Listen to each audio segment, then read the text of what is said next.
Today, we visit the island's craft markets as well as look at the programs the fire department is implementing to improve its services.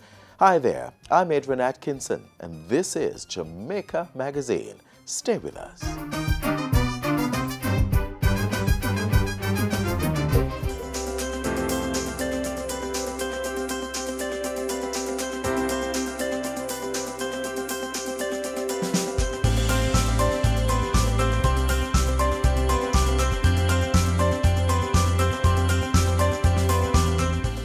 650 students, $100 million.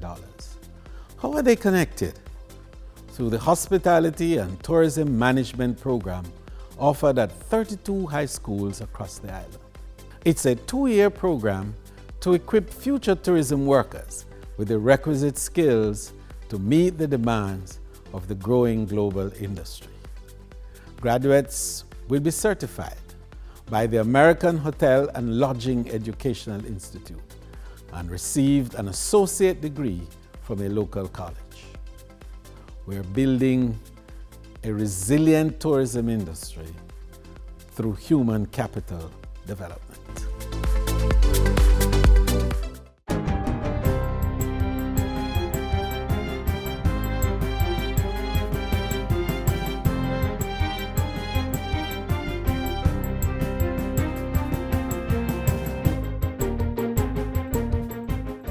Good day, I'm Lorraine Mendez and this is your JIS News for Tuesday, November 6. The Ministry of Agriculture is making over 2,400 acres of farmland available to approximately 900 small farmers. Preparation of the land at Holland Estate in St. Elizabeth will begin in June 2019 after the final cane crop is reaped. Minister without Portfolio J.C. Hutchinson made the announcement while addressing farmers at an Irish potato sensitization meeting last Thursday. Those persons who are interested in 1 acre, some might be interested in 3 acres, some interested in 5 acres, but nobody is going to get more than 25 acres. Maximum, because it is going to be in the hands of the small farmers. Minister Hutchinson is urging interested farmers to submit their applications to the Agro-Investment Corporation by November 10.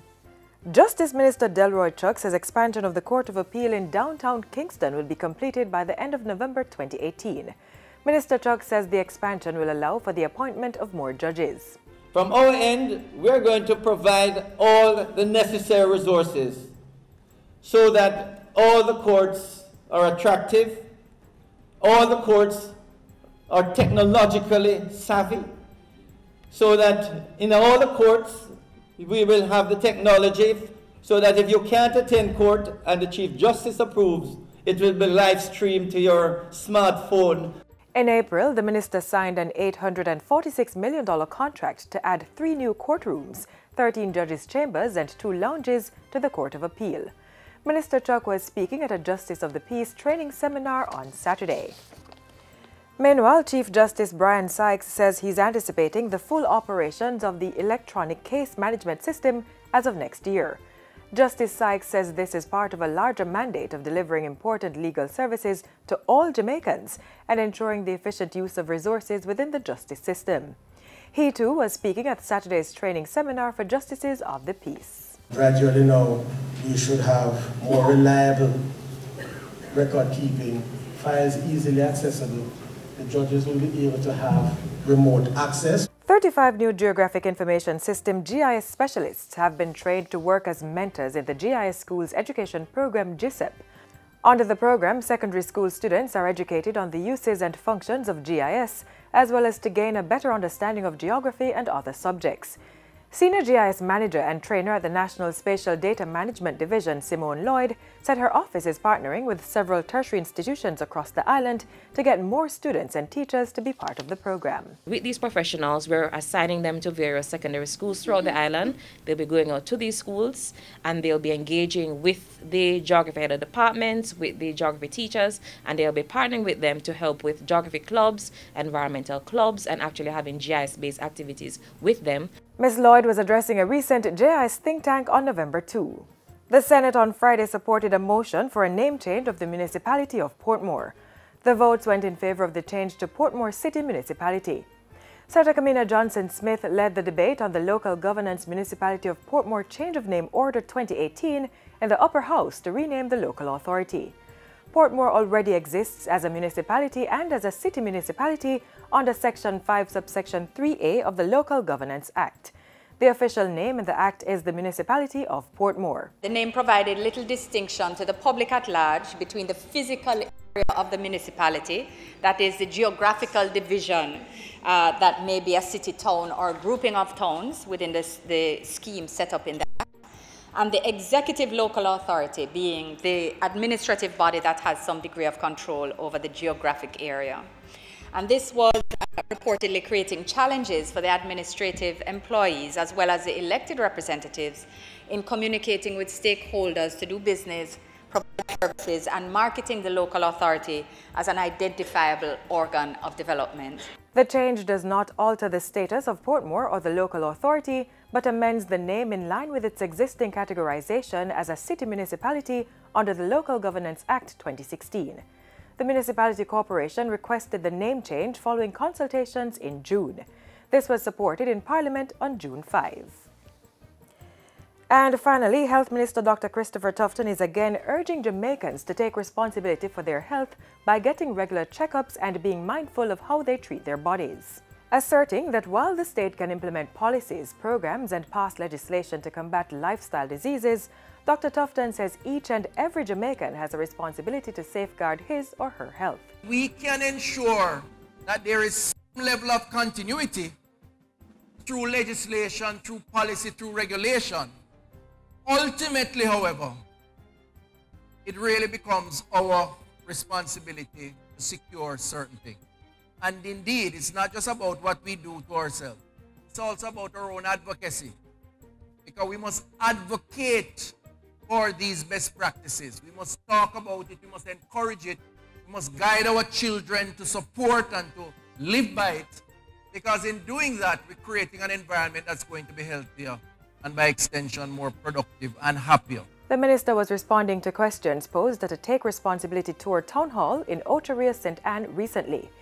The island-wide tour involves the Health Ministry, regional health authorities, and a number of stakeholders having frank discussions around public health and wellness.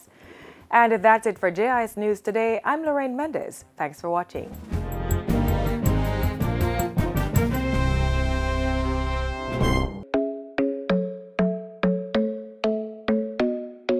So here are the facts. 7 out of 10 Jamaicans die from a non-communicable disease. Because we love our people and we want them to live better quality lives, we, the Ministry of Health, and our partners are launching Jamaica Moves. Jamaica Moves is a call to action to prevent non-communicable diseases. By educating and encouraging Jamaicans to be active, eat healthy, and start living 30 minutes at a time.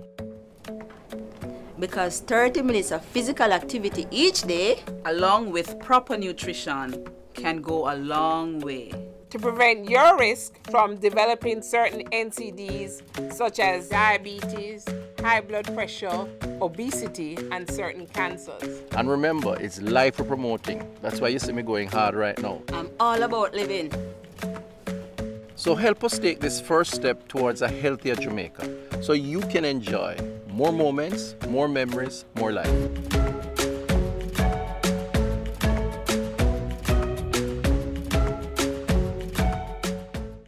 Last week, Prime Minister Andrew Holness made a few announcements as it pertains to parenting. Jamaica House Weekly is next.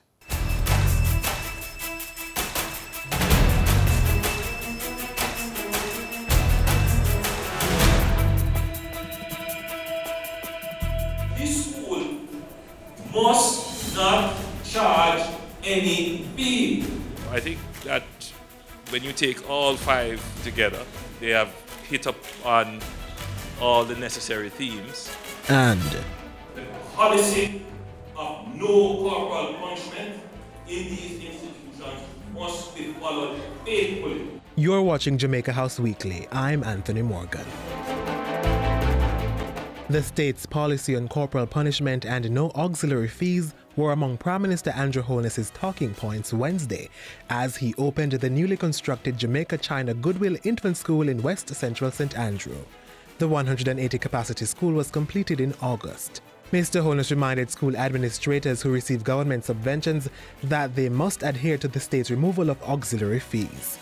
Speaking specifically to the early childhood level, Prime Minister Holness pointed out that the Charter of Rights under the Constitution guarantees free access to pre-primary education for all Jamaican children. As we move along this path, expanding infants, we will be fulfilling our constitutionally established obligation to the children of Jamaica to provide them with free pre-primary education. Railing against corporal punishment in schools, particularly at the early childhood level, the Prime Minister said the practice entrenched and legitimized violence. We have been literally saying to our children, a slap is right. When that child leaves, then a kick is right, a stab is right, and then shooting is right. And it is utter nonsense to say, well, I get slapped and I never turn out that way. Utter rubbish. Because people who have been slapped have turned out that way. And it only takes one to create the violence and mayhem. Mr. Holness, who is the Member of Parliament for the area in which the school is built, announced that construction would be starting on a new police station this month. He said land was also being sought to build a facility for a Golden Age home in the constituency. The Prime Minister used Wednesday's basic school handover ceremony to assure Jamaicans that they need not fear the island's increasing engagements with China. I don't think that there needs to be any fear-mongering. The government of Jamaica has been very strategic, and the sovereignty of Jamaica is always foremost in my mind. So when we engage with that as a non-negotiable part of the partnership. On Tuesday, Prime Minister Holness engaged the 5 finalists in the Houses of Parliament design competition on their vision for the building, which is to be built at the National Heroes Circle. The Prime Minister was joined by the Parliamentary Steering Committee, which is providing guidance to the architects. During the meeting, he challenged the 5 finalists to not only make their designs iconic, but also practical, paying close attention to security, energy efficiency, and cost to the Jamaican people. Mr. Holness said he also expected the winning design to symbolize the dreams and aspirations of the Jamaican people. It has to have a certain sense of reverence, that we are going to respect it, and that it is also respectful of the people, and therefore access and transparency is critical. But we must recognize where we live. We live in an area where we are becoming increasingly vulnerable. So we have to build for vulnerabilities and for resilience. At a recent meeting chaired by the Prime Minister, the National Security Council ordered a comprehensive review of the parole process within the Department of Corrections. The audit will be executed by the Ministry of National Security. It follows concerns raised by the security forces, who argue that parole has been granted to some offenders whose criminal records are contrary to the public's interest. While the review is being conducted, the National Security Council has called for strong interim measures to be considered. Prime Minister Holness told the meeting that the state's foremost priority remained the assurance of community safety. He was, however, firm in government's commitment to the rehabilitation and reintegration of reformed prisoners back into the society. Still at Jamaica House Wednesday, Mr. Holness met with a delegation from JAMPRO led by the chairman, Senator Don Webby. The Prime Minister was updated on efforts to rebrand the country as a centre for business, industry and tourism. He also held talks with the new French ambassador to Jamaica. And on Thursday, Mr. Holness engaged in talks with executives from the Jamaica Gasoline Retailers Association. Thursday also saw a meeting with the Premier of Turks and Caicos, Charlene Cartwright Robinson. Also this past week, Minister without portfolio in the Ministry of Economic Growth and Job Creation, Darrell Vaz, reiterated the state's commitment to drive private sector-led growth. That is why we pursue an active policy to seek private sector participation in economic growth and the development activities. This is ultimately a win-win situation for both the government and the private sector. In line with that commitment, Minister Vaz disclosed that several government assets had been shortlisted for privatization. Among them, lands at Silver Sands Estate in Trelawney, Wigton Wind Farm in Manchester, and the assets of the Coffee Industry Board. The minister said these would be finalized by March 2019. He meanwhile revealed that government was assessing the feasibility of incorporating more private sector investment into the operations of the Milk River Mineral Spa and Hotel, as well as the Bath Fountain Hotel and Spa. At the same time, he sought to dispel the view that foreign entities were overrunning local investors, revealing that since 2009, at least 70% of the transactions managed by the Development Bank of Jamaica had been taken up by local investors.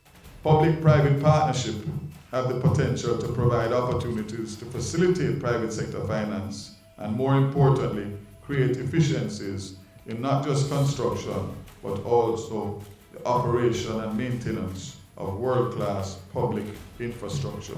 Minister Vaz was speaking at Money Masters Limited's Conversation with the Analysts Breakfast Forum on Tuesday. The function was held under the theme Opportunities for Local Financing of Jamaica Infrastructure Development. And that's it for Jamaica House Weekly. Be sure to join us next time for more news stories coming out of the Office of the Prime Minister.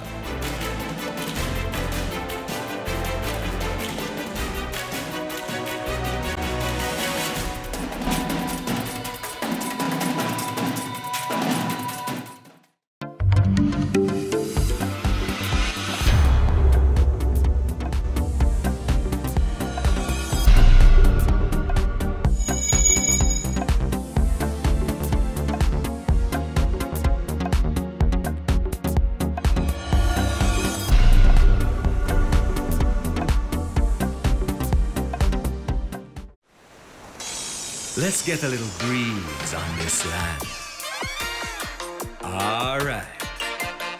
Now let's get some bounce in the rhythm. All right. Let's get some fire on our hearts. Now that is what we call all right. Run, come, get some Jamaica. The collaboration between the Jamaica Fire Brigade and the government of Japan has yielded much success, such as an improvement in the delivery of the brigade services across the country. Watch this. We are the first in the region to be in possession of a vehicle of this magnitude. For several years now, this has become a regular affair. The local government minister and the Japanese ambassador rubbing shoulders, testing new equipment and vehicles commissioned to the fire brigade. The cheerful and gleeful affair, a manifestation of several meetings and collaboration with one end goal. The Jamaica Fire Brigade, as the first responder, must be in a position to respond when the needs arise.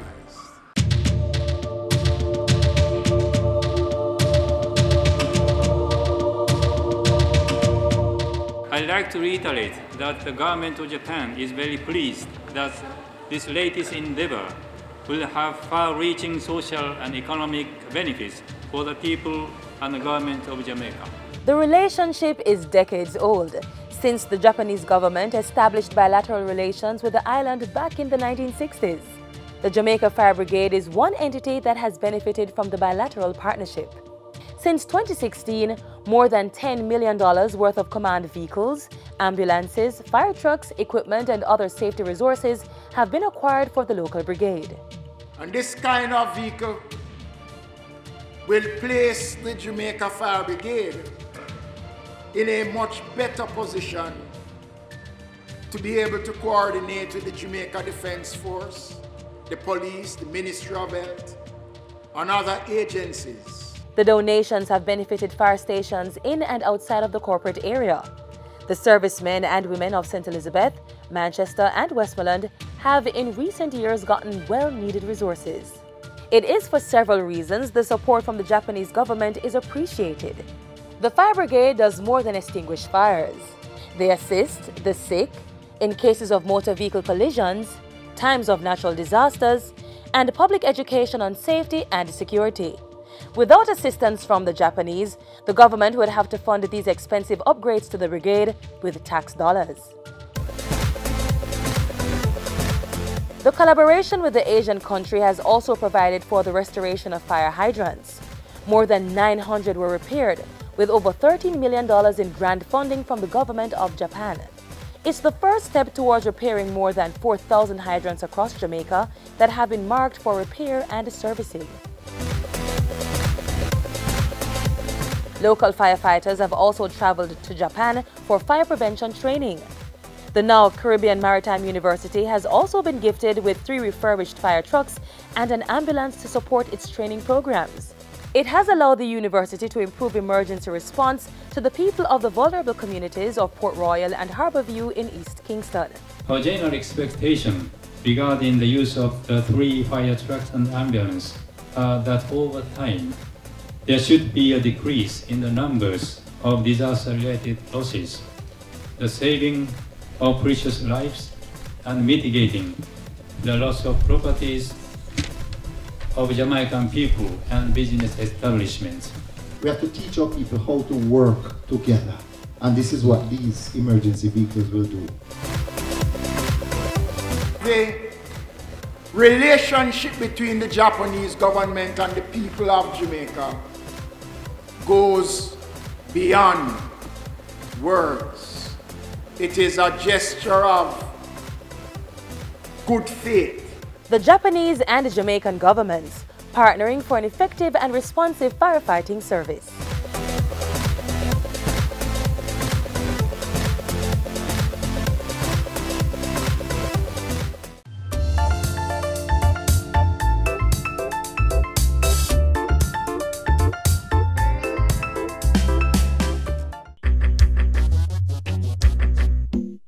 Nutritious food, succulent dishes, superior workmanship, and excellent service. Jamaica is on the go.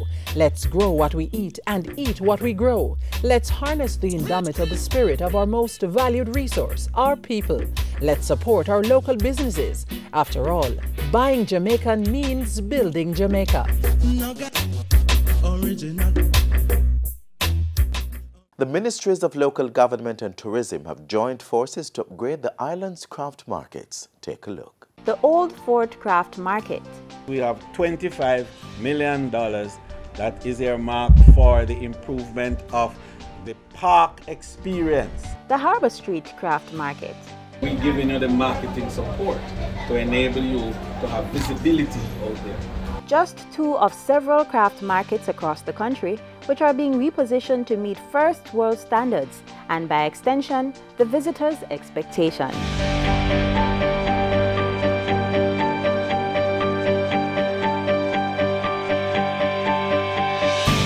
Fresh designs, marketing strategies and offerings, the basis on which the newly repurposed craft markets are being implemented.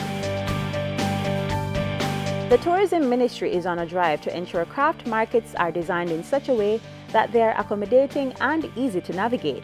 Visiting these locations will then be an experience with vending being only one aspect. They will present cultural entertainment for consumption.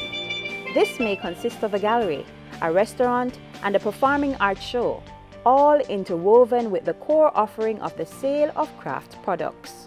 The confluence of Jamaicanism that flows through that experience that the visitor knows is really authentic and also opinionated. That's the kind of presentation that we have to make. The Old Craft Market is being upgraded at a cost of approximately $33 million. The work being carried out by the Tourism Product Development Company includes the restoration of the Heritage Park that holds cannons and storyboards. This is unique. This is different from the rest of craft markets or craft experiences across Jamaica, because this is one of the few that has the potential for this complete experience. Heritage and history, food and entertainment. To augment the refurbishing of current craft markets is the introduction of artisan villages. St. Anne, St. James, Trelawney, Portland, and Westmoreland are to each have an artisan village, totaling 5 across the country. Live craft making with the option of the tourists selecting a design and the product is done before their vacation ends is one of the features to shape artisan villages. So the visitor, when he comes into the artisan village, he can begin with the artisan sitting there crafting away. Then he moves on from there and he goes to where it is displayed for sale. Unique products made in Jamaica. With regards to marketing, the tourism slogan is being flipped. It is quickly becoming no more once you go you know, but you know before you go. The proliferation of the internet is changing how visitors shop.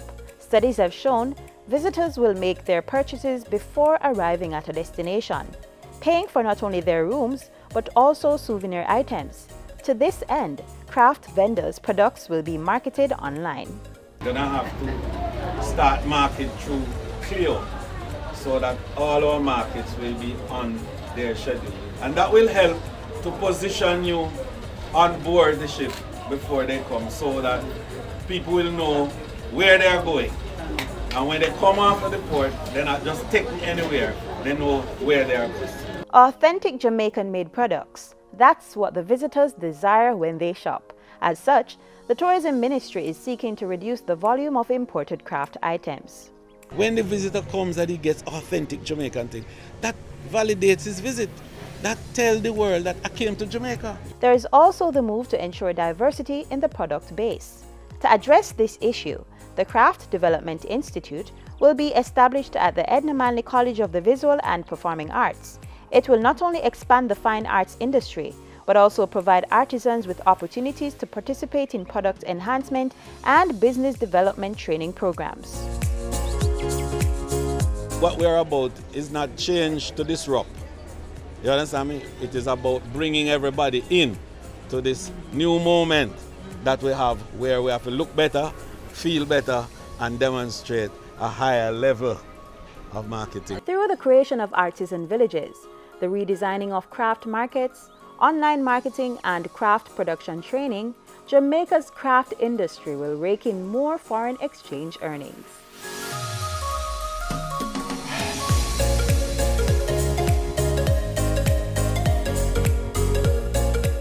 Keep we island clean, so clean. From the peaks to the beach, so clean. No dirty up Jamaica, please don't do it. Keep we island clean, so clean. From the peaks to the beach, so clean. No dirty up Jamaica, please don't do it. No dash, no paper, no dash, no plastic. Dispose your garbage responsibly. No know how to recycle, learn it quick. And if you drop it, better pick up every piece of it. Plastics last forever, don't forget the bits. Cause when them touch the street, them end up in the sea. Collect pan the reef where they fish them feed. And when you want seafood, I eat your eat. Keep the island clean, so clean. From the peaks to the beach, so clean. No dirty up Jamaica, please don't do it. No dirty up Jamaica, no dirty up Jamaica, no dirty up Jamaica, no dirty up Jamaica.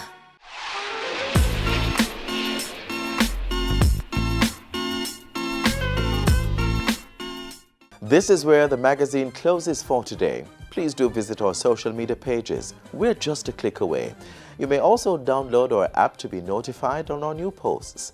Until next time, I'm Adrian Atkinson. Thank you for staying with us and do take care.